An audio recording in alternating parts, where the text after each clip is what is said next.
நண்பர்களே, போன வாரம் நடந்த சுவாரஸ்யமான விஷயங்களை தெரிஞ்சுக்கலாம் வாங்க. நம்பர் 1, இந்த வாரம் ஜியோபாலிட்டிக்கல் வல்லுரையில சில முக்கிய மாற்றங்கள் நடந்திருக்கு. இதுல பாராட்டப்பட வேண்டிய விஷயம் என்னன்னா, யூரோப்பிய யூனியனில் நடந்த அவசர கூட்டம்.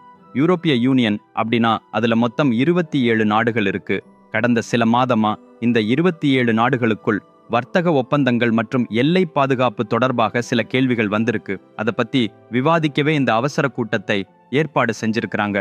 யூனிஃபைட் ட்ரேட் ஃப்ரேம்வொர்க் எனப்படும் புதிய ஒப்பந்தத்தை பத்தி பிரஸ்ஸல்ஸ்னு ஒரு இடத்துல 3 நாட்களுக்கு தொடர்ச்சியாக விவாதங்கள் போயிட்டு இருக்கு. இந்த ஒப்பந்தத்தின் மூலம் அந்த நாடுகள் ஒன்றோடொன்று சார்பாக வணிகத்தை எளிதில் செய்யலாம், எல்லைகளில் நடைபெறும் கடத்தல் போன்ற குற்றச் செயல்களை குறைத்து விடலாம்னு நிபுணர்கள் ஆலோசனை பண்ணிட்டு இருக்கிறாங்க. நம்பர் 2, இந்த வாரம் உலக பொருளாதாரத்துல சில சுவாரஸ்யமான மாற்றங்கள் நடந்திருக்கு. குறிப்பா ஆர்டிஃபிஷியல் இன்டெலிஜென்ஸ் துறையில முதலீடுகள் பெருமளவில் உயர்ந்ததால் டெக் நிறுவனங்களின் பங்குகள் அதிகமாகியிருக்கு. உலகின் முக்கிய தொழில்நுட்ப நிறுவனங்கள் AI அடிப்படையிலான புதிய தயாரிப்புகள் மற்றும் சேவைகளை கொண்டு வருவதாக அறிவித்ததால முதலீட்டாளர்கள் இந்த துறையின் மீது அதிக ஆர்வம் காட்டி வராங்க. குளோபல் டெக் இன்வெஸ்ட்மெண்ட் ஃபோரம் சமீபத்தில் வெளியிட்ட தகவல் படி கடந்த 3 மாதங்களுடன் ஒப்பிடுகையில AI ஸ்டார்ட் அப்களில் வந்த முதலீடுகள் 40% உயர்ந்து இருக்கு. இது சர்வதேச அளவில் ஒரு புதிய சாதனை. குறிப்பாக மருத்துவமனைகள், வங்கித்துறை, கல்வித்துறை போன்றவற்றில் AI ஒரு பெரிய மாற்றத்தை ஏற்படுத்தி வரும் என்பதையும் அவர்கள் குறிப்பிட்டுள்ளனர். நம்பர் 3, அறிவியல் ஆராய்ச்சியில் அண்மையில் ஒரு பெரிய கண்டுபிடிப்பு அறிவிச்சிருக்கிறாங்க. செவ்வாய்க்கோளில் வாழ்க்கை இருக்கிறதா என்ற கேள்விக்கு பதிலளிக்க மேலும் ஒரு படி முன்னேறி இருக்கிறாங்க. நாசா மற்றும் யூரோப்பியன் ஸ்பேஸ் ஏஜென்சி இணைந்து அனுப்பிய மார்ஸ் லைஃப் எக்ஸ்ப்ளோரர் ரோவர் செவ்வாயின் வடக்கு துருவ பகுதியில் உள்ள பழைய ஏரியில் மீத்தேன் வாயு இருப்பதை கண்டறிந்துள்ளது. நமது பூமியில் மீத்தேன் பெரும்பாலும் சிறு உயிரினங்களிலிருந்து வருகிறது. எனவே செவ்வாயிலும் அவ்வாறு உயிரினங்கள் இருக்க வாய்ப்பிருக்கலாம் என விஞ்ஞானிகள் கருதுகின்றனர். ஆனால் மீத்தேன் வேறு சில இயற்கை முறைகளில் உருவாகலாம் என்பதால இதை நிச்சயமாக உயிரினங்கள் காரணமாகவே உருவாகிறது என்று கூற அநேக ஆராய்ச்சிகள் இன்னும் தேவைப்படுது. இந்த ரோவர் எடுத்த மண் மற்றும் கற்களின் மாதிரிகள் பின்னர் பூமிக்கு கொண்டு வரப்பட்டு தேர்வுக்கு உட்படுத்தப்பட்ட போது மட்டும் முழுமையான தெளிவு கிடைக்கும். எதுவாக இருந்தாலும் இந்த கண்டுபிடிப்பு அறிவியல் உலகத்தில் மிகவும் குறிப்பிடத்தக்கது. மேலும் விண்வெளியின் வேறு ஏதாவது இடத்தில் உயிரினங்கள் இருக்கலாம் என்ற தேடலை இது மேலும் ஊக்குவிக்கிறது. நம்பர் 4, குவாண்டம் கம்ப்யூட்டிங் துறையில் ஒரு புதிய அல்கோரிதம் உருவாக்கப்பட்டதாக அறிவிக்கப்பட்டிருக்கு. இது இப்போதுள்ள சூப்பர் கணினிகளை விட பலத்த சிக்கலான பிரச்சனைகளை 100,000 மடங்கு வேகமாக தீர்க்க பயன்படும்னு சொல்றாங்க. குறிப்பாக புதிய மருந்துகள் வடிவமைத்தல், வானிலை முன்னறிவிப்பு, கணினி பாதுகாப்பு போன்றவைகளில் இது ஒரு முக்கிய பண்பை தரும் என்றும் கூறப்படுது. இருந்தாலும் குவாண்டம் கணினிகள் இன்னும் பிரயோகத்துக்கான தொடக்க நிலையில் மட்டுமே உள்ளன. அனைவருக்கும் கிடைக்கும் நிலைக்கு வர இன்னும் நிறைய காலம் எடுக்கலாம். இருப்பினும் இந்த திசையில் செய்யப்படும் ஆய்வுகளை பார்த்தால் நம் எதிர்கால தொழில்நுட்பங்கள் எப்படி இருக்கும் என்பதை ஓரளவுக்கு உணர்கிறோம். நம்பர் 5, இப்பொழுது பசுமை சூழலையும் பாதுகாக்க வேண்டிய அவசர தேவை எதுவும் குறைவாக இல்லை. யுனைடெட் நேஷன்ஸ் இயற்கை பாதுகாப்பு நிரல்ச்சி UNEP சமீபத்தில் வெளியிட்ட ரிப்போர்ட் மிகவும் கவலைக்குரிய தகவலை தெரிவிச்சிருக்கு. கடந்த 10 ஆண்டுகளில் கடல் நீரின் மட்டம் நாம் எதிர்பார்த்ததை விட வேகமாக உயர்ந்து வருவதாக அதில் குறிப்பிடப்பட்டுள்ளது. இதற்கு முதன்மையான காரணம் உலக வெப்பமயமாதல், குளோபல் வார்மிங் காரணமாக உறைந்த பனிகள் கதறி வழிவருவதுதான் என அந்த அறிக்கையில் தெளிவாக சொல்லப்பட்டிருக்கு. இது பிரத்யேகமாக கடற்கரையில் உள்ள நகரங்கள் மற்றும் சிறிய தீவுக்காட்களுக்கு பெரும் அபாயமாக இருக்கலாம் என எச்சரிக்கை விடுக்கப்பட்டுள்ளது. பொல்யூஷன் ஐ குறைக்கும் முயற்சிகளில் நாடுகள் உடனடியாக ஏதாவது செய்யவில்லை அப்படின்னா எதிர்காலத்தில் மிகப்பெரிய பிரச்சனைகளை சந்திக்க நேரிடும் என்று அந்த அறிக்கை கடுமையாக எதிர்காலத்தை பற்றி பேசுகிறது. கிளைமேட் சேஞ்ச்னால பயிர்கள், விலங்குகள், நம் உடல் ஆரோக்கியம் போன்றவற்றின் மீதும் பலத்த தாக்கத்தை ஏற்படுத்தும் எனவும் அதில் கூறப்பட்டுள்ளது. நண்பர்களே, ஒரு மிகச் சுவாரஸ்யமான கதையை படித்தால் ஒரு மனிதனின் வாழ்க்கையே மாறிவிடும் என்று நீங்கள் நம்புவீர்களா? அதே கதையை உங்கள் குழந்தைகளுக்கு படித்து காட்டினால் மட்டும் போதுமானது.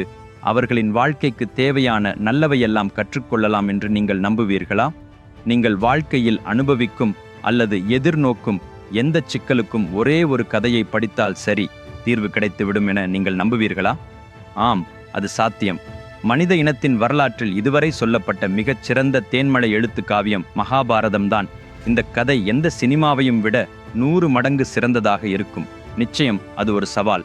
விக்ரமாதித்யனின் பாணியில் எழுதப்பட்ட மகாபாரதத்தின் முழு கதை 2 பாகங்களாக புத்தகமாகவும் மற்றும் இ-புக் ரூபமாகவும் அமேசான் உட்பட 43 ஆன்லைன் ஸ்டோர்களில் கிடைக்கிறது. இந்த புத்தகம் உலகளாவிய அளவில் 54 மொழிகளில் எளிதாக கிடைக்கின்றது. லிங்க்ஸ் இந்த வீடியோவின் கீழே உள்ள டிஸ்கிரிப்ஷனில் உள்ளது. உடனே ஆர்டர் செய்யுங்கள். ஏனென்றால் இது ஒரு சாதாரண புத்தகம் மட்டுமல்ல, இது உங்களது வாழ்க்கைக்கு தேவையான பல அறிவியல், அறம், தத்துவ மற்றும் வாழ்க்கை நெறிகளின் சூழலாக விளங்கும் மகா கைதொகுப்பு. Number 6, global forest restoration initiative படிப்படியாக தென்கிழக்கு ஆசியா பகுதிகளில் லட்சக்கணக்கான மரங்களை நடும் இயக்கம் தொடங்கப்பட்டுள்ளது. அங்குள்ள உள்ளூர் மக்கள், சில தனியார் மற்றும் அரசு நிறுவனங்கள் இணைந்து இந்த பெரிய திட்டத்தை ஆரம்பித்துள்ளனர். பாதுகாப்பற்ற வனங்களை கண்டுபிடிச்சு அதை சீர் செஞ்சாதான் விலங்குகளை காக்கவும் காலநிலை மாற்றத்தையும் எதிர்கொள்ளவும் முடியும் என சுற்றுச்சூழல் வல்லுநர்கள் கூறுகின்றனர். இத்தகைய திட்டங்கள் உலகம் முழுவதும் அதிகரிக்க வேண்டும். நமது பூமியை பாதுகாக்க நாம் ஒவ்வொருவரும் ஏதாவது செய்வது அவசியம். நம்பர் 7, ஜம்மு காஷ்மீர் பகுதியில் உள்ள பஹல்காம்ல நடந்த பயங்கரவாத தாக்குதலுக்கு பதிலடியாக இந்தியா ஆபரேஷன் சிந்தூர் எனப்படும் திட்டத்தை தொடங்கியது. இந்த நடவடிக்கையில் வெற்றிகரமாக 100க்கும் மேற்பட்ட தற்சார்பு பயங்கரவாதிகளை கட்டுப்படுத்தியது. இதற்கு பாகிஸ்தான் சில நூற்றுக்கணக்கான ட்ரோன்கள் மற்றும் மிசைல்கள் இந்தியாவிற்கு அனுப்ப முயன்றது. ஆனால் ஒன்றும் கூட இந்தியனை தொடவே இல்லை. அதற்கு காரணம் இந்தியாவிடம் உள்ள ஒரு முக்கியமான ஏர் டிஃபென்ஸ் சிஸ்டம், அதாவது S-400. இதன் உதவியால் எல்லைப் பகுதியில் பாகிஸ்தானுக்கு இரவு நேரத்திலே சூரியனை காட்டிவிட்டதாக விமர்சகர்கள் நக்கலாக சொல்லுகின்றனர். இவ்விதமாக தொடர்ந்தால் இரு அணுசக்தியுடைய நாடுகளுக்குள் யுத்தம் உண்டானால் அது உலகத்துக்கும் அபாயமே என்று கருதிய இந்தியா, பாகிஸ்தான் ஆகிய இரு நாடுகளும் சீஸ் பயர் ஒப்பந்தத்தில் இணைந்தன. அதனால் ஆபரேஷன் சிந்தூர் முடிந்துவிட்டது என்று எல்லோரும் நினைத்த போதும் பாகிஸ்தான் அந்த ஒப்பந்தத்தை மீறி மீண்டும் இந்தியாவை நோக்கி ட்ரோன்களை அனுப்பியது. இந்த ட்ரோன் ஆதரவை பாகிஸ்தானுக்கு வழங்கியது துருக்கி.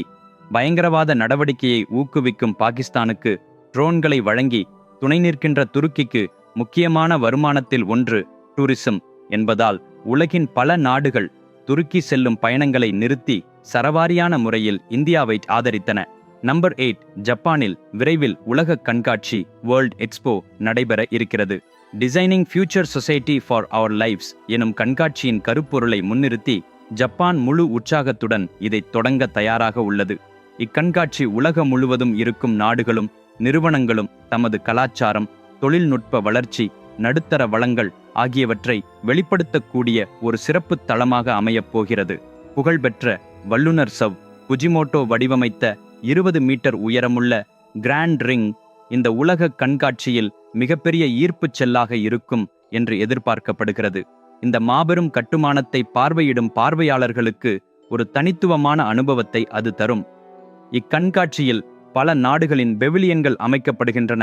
அங்கே அந்தந்த நாடுகள் தமது சிறப்பு கலாச்சாரம், வரலாறு மற்றும் வளர்ச்சியை வெளிப்படுத்துகின்றன.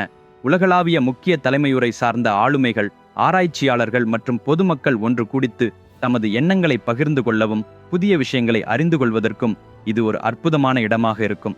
நம்பர் 9, SpaceX அறிவித்த ஃப்ரேம் 2 எனப்படும் ஒரு அரிய விண்வெளி பயணத்தை வெற்றிகரமாக ஏவியது. இது சரித்திரத்தில் முதன்முறையாக இடியின் வட துருவத்திலிருந்து தென் துருவம் வரை பறந்த ஒட்டுமொத்த மனிதவழி சுற்றுப்பயணம் என்பதால மிகவும் சிறப்பாக கணிக்கப்படுகிறது. இந்த முத்திரையான சாதனை ஸ்பேஸ் ரிசர்ச் துறையில் ஒரு புதிய அத்தியாயத்தை தொடங்கி எதிர்கால விண்வெளி பயணங்களுக்கு வழியை எளிதாக்கியது. இந்த ஃப்ரேம் 2 பயணத்தில் 4 பிரைவேட் விண்வெளி பயணிகள் பங்கெடுத்தனர். அவர்கள் விண்வெளியில் பல்வேறு அறிவியல் ஆராய்ச்சிகளை மேற்கொண்டனர். முக்கியமாக ஸ்பேஸில் கொண்டு சென்ற எக்ஸ்ரே டெலிஸ்கோப் மூலமாக வானத்தில் உள்ள ஆண்டவியல் பொருட்களை ஆராய்வதும் மைக்ரோகிராவிட்டி சூழலில் புட்பிடை வகை பயிர்களை வளர்க்கும் முயற்சிகளும் மேற்கொள்ளப்பட்டன. இந்த ஆராய்ச்சிகள் விண்வெளியில் மனிதர்கள் வாழ்வதும் பணியாற்றுவதும் தொடர்பாக பல முக்கிய தகவல்களை தரக்கூடியவை என்று குறிப்பிடுகின்றனர். நம்பர் 10, உலக வங்கியான வேர்ல்ட் பேங்க் சமீபத்தில் வெளியிட்ட இண்டெக்ஸில் இந்தியா உலகில் மிகவும் வேகமாக வளர்ச்சியடையும் பிரதான பொருளாதார நாடாக அறிவிக்கப்பட்டுள்ளது. இந்த இண்டெக்ஸில் இந்தியா எடுத்திருக்கும் முன்னேற்ற நடவடிக்கைகளை உலக வங்கி பாராட்டியுள்ளது. குறிப்பாக எலக்ட்ரிக் வாகனங்களின் பயன்பாட்டை ஊக்குவித்தலும், அரசு முதலீடுகள், அளவு கடந்த இன்ஃப்ராஸ்ட்ரக்சர் வளர்ச்சி, வணிகச் சட்டங்கள் மற்றும் தளங்கள் என பல அம்சங்கள் இந்திய பொருளாதாரத்தை முன்னோக்கி வற்புறுத்துகின்றன. இதனால பெட்ரோலிய உலோக இறக்குமதிகளில் நம்பிக்கையை குறைத்துள்ளதுடன் சுற்றுப்புற மாசுபாட்டையும் குறைக்க முடியும். நிலையான வளர்ச்சியை அடிப்படையாக வைப்பதன் மூலமாக எதிர்கால தலைமுறைகளுக்கான இயற்கை வளங்களை பாதுகாக்கவும் நீடித்த பொருளாதார வளர்ச்சிக்கு அடித்தளமிட்டு வளர்ச்சியடையவும் முடியும். இந்தியா எடுத்திருக்கும் இந்த நடவடிக்கைகள் மற்ற வளர்ச்சி முன்னேற்ற நாடுகளுக்கும் ஒரு முன்மாதிரியாக இருக்கு. நம்பர் 11, இன்றைய காலகட்டத்தில் அனைவருக்கும் உழைப்புடன் கூடிய என்டர்டெயின்மெண்ட் மிக அவசியம். ஆரம்பத்தில் OTT வெற்றி அடையுமா என்று பலர் சந்தேகப்பட்டனர். ஆனால் இன்று பல OTT பிளாட்ஃபார்ம்கள் வந்திருக்கின்றன. அதோடு வெற்றியும் பெற்று வருகின்றன. எவ்வளவு வெற்றி அப்படின்னா, ஒரு ஒற்றை பிளாட்ஃபார்முக்கே சுமார் 300 மில்லியனுக்கு மேற்பட்ட சந்தாதாரர்கள் உள்ளனர். நெட்ஃபிளிக்ஸ் அடைந்த இந்த மைல் கற்கள் ஸ்ட்ரீமிங் துறை எதிர்காலத்தை இன்னும் மேலும் வளரச் செய்ய உதவி செய்கிறது. தொழில்நுட்ப முன்னேற்றம் வேரெடுக்க அதிகரித்த போது மக்கள் தங்களுக்கு ஏற்ற நேரத்திலும் விருப்பமான சாதனத்திலும் என்டர்டெயின்மெண்ட் பெற இத்தகைய ஸ்ட்ரீமிங் சேவைகளை தேடுகின்றனர்.